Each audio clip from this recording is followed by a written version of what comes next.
Hello, my dear friends. I don't know how many of you are aware of the recent news where Father Saiju Korean, an Orthodox priest from Kerala, and 47 others from the Catholic Church joined the BJP party on December 30th, 2023 during the Christmas Neha Sangam organized by the National Democratic Alliance, NDA.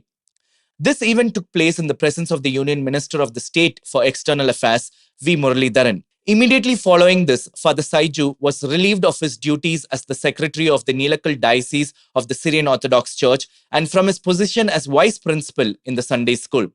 The church hierarchy has also formed a commission to investigate allegations of misconduct against him, with a report expected to be in 2 months' time. So I wanted to take this opportunity to discuss and shed light on why the Catholic Church does not allow its priests to be politically active, whether in terms of publicly advocating for a specific political candidate or joining a political party. The first reason, neutrality and unity.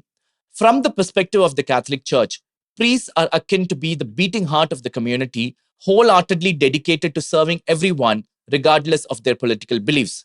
Now, within any Catholic congregation, there are diverse viewpoints on the various policies that political parties advocate. Now, suppose a Catholic priest were to dive into politics and align with a specific party, it would immediately create division and alienation among the congregation, fragmenting the unity of the parishioners into different political groups. A priest cannot afford to introduce political division and alienation into his church, particularly when there are numerous other potential causes of division among the members that demand his attention. There are many places in India where the parishioners are divided along the lines of language, caste, status, and ethnicity. This is exactly why engaging in politics is strictly prohibited for Catholic priests. The second point, focus on spiritual leadership. For priests, their main focus is to provide spiritual guidance, offer pastoral care, and shepherd the faithful in their journey with God. Not only that, the parish priest also have to busy himself with the administration of the church and managing its employees. I know a priest friend of mine who is an assistant parish priest, and he hardly finds time even to have his meals. Given the packed schedule of a priest, don't you think it's practically impossible and more so unnecessary for a priest to involve himself in politics, which comes with its own responsibilities? If priests aren't fully committed to the spiritual needs of the congregation, there is a real risk of people losing their way, especially the young and the elderly. This is precisely why Catholic priests don't get married, so that they can focus on their spiritual responsibilities. Now consider a scenario where a parishioner chooses to skip Mass and confession due to the political differences that he has with the parish priest.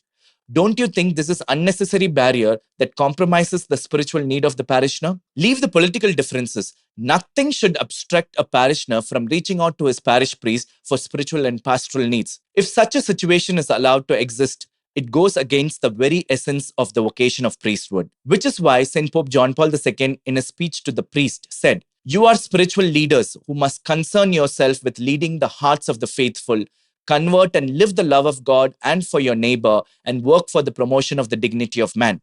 You are priests and religious.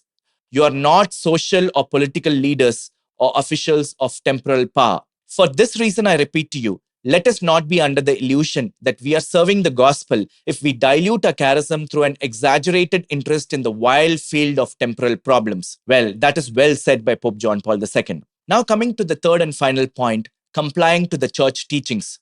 Every political party comes with a wide range of policies that address various aspects of society. Some of these policies might align with what the Catholic Church teaches, while others might not quite hit the mark morally. Given that, imagine a scenario where a Catholic priest is part of a political party which is pushing for more abortions and contraceptives in his constituency. Wouldn't that raise eyebrows among the faithful and cause a scandal? And more importantly, the priest is immediately faced with the challenging dilemma of whether to stand for the teachings of the church and let go of his political aspirations, or align with the political party and reject the teaching of the church. And as a Catholic priest, he is called to serve one master alone, that is the Catholic Church. It is precisely to avoid these tricky situations and keep things clear. The church firmly says that a priest cannot get politically involved in any shape or form. Finally, in the case of Father Saiju, the problem is not that he joined BJP, which has been portrayed as an anti-Christian party in India, but rather he engaged himself in politics, going against his calling as a priest and abandoning the flock that was entrusted to him. Let me know what your thoughts are on this in the comment section. God bless you.